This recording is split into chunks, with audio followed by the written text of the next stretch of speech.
La France et l'Europe sont aujourd'hui face à leur destin.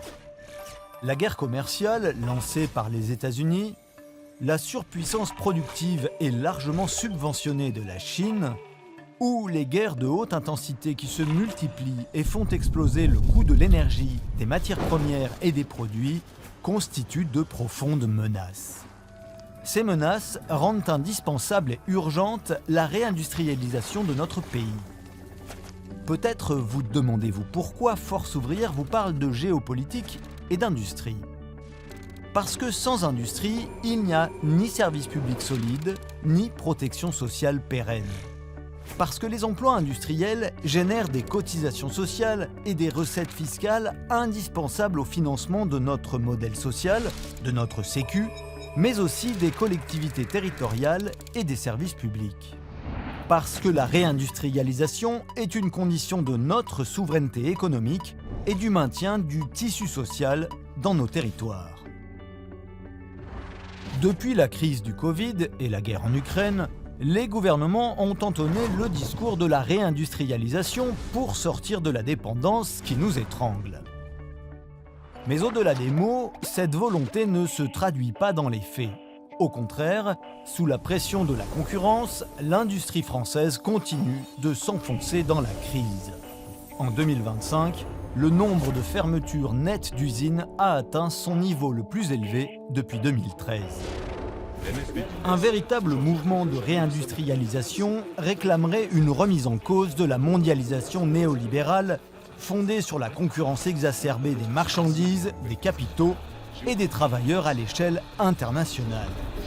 De cette remise en cause, il n'est aujourd'hui pas question. Le déclin industriel, amorcé au cours des années 70, se poursuit donc. Depuis 40 ans, les fermetures d'usines, les restructurations et autres fusions et acquisitions ont eu des répercussions dramatiques sur les entreprises sous-traitantes, sur les nombreux emplois dépendants de l'industrie et sur les services publics. Des territoires entiers ont été laissés pour compte, provoquant chute démographique et désintégration du tissu social.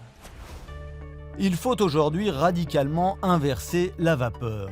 La France doit retrouver sa capacité à produire, à innover, à former et à garantir des emplois industriels durables dans le respect des droits des travailleurs et des contraintes écologiques.